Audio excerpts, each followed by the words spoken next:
very modern Christianity.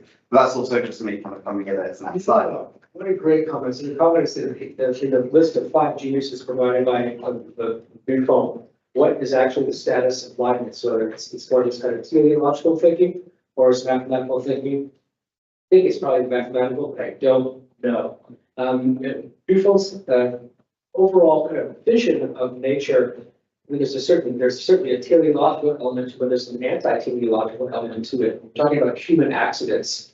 It's very different from Kant. We'll be talking to us about that for 20 minutes or an hour. I mean, it's very, very different. I mean, Kant is going to able to synthesize the notion of a teleological argument for human change over time, categories of what it is. It's really kind of fascinating. He does all that. Buffon really doesn't.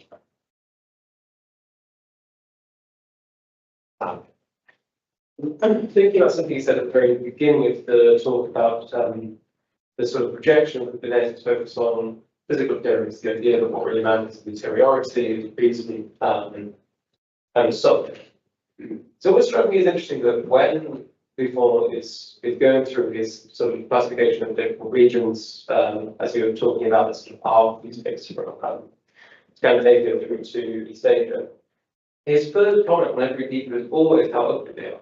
Every single time it will be, you know, what's the year, the etc.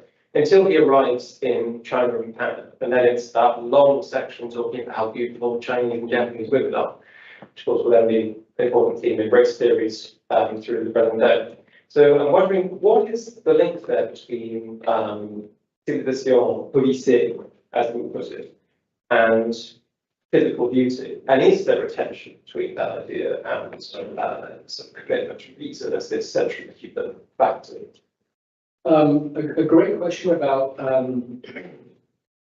as Buffon moves across the globe, there are different aesthetic evaluations of the different peoples he sees, and generally it's absolutely true. Stan says that most often it begins with something, it says this is a bit of a flower, he talks about morphology and then moves on to other things as well.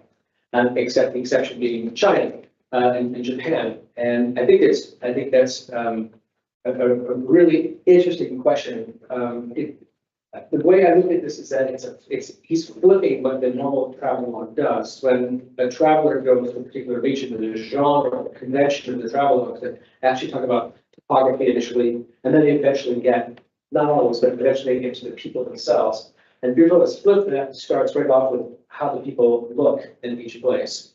And he's created a color map and a morphology map for him. And so I think that's his way through, but there's a huge aesthetic component to his theory, as we say, and that begins with someone like François Bernier, who is going to come up with his kind of breakdown of people, but he also has almost an exception that women seem to defy, beautiful women, Black women, Asian women, Georgian women, all his women have defied the notion of race. And so something we were talking about yesterday, how does the question of gender and race kind of intersect? And that's one a funny moment very often where the aesthetic beauty of women kind of transcends the category of race to for the kind of male gaze, and that kind of throws things off a little bit. I suppose that also raises the question of in that first part you described when he does the, as it were, the virtual tour around Africa and then moves these.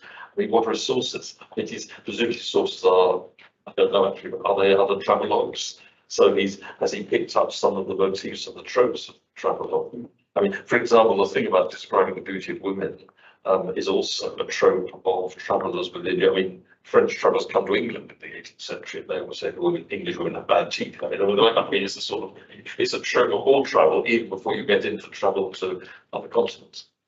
Right. I mean, there's a selection of different kinds of things. We in the Caribbean context, we talked about 2 or 3 different thinkers who provided base raw material for a synthesis of the basic ethnography to a larger idea. The same thing happens for West Africa as well.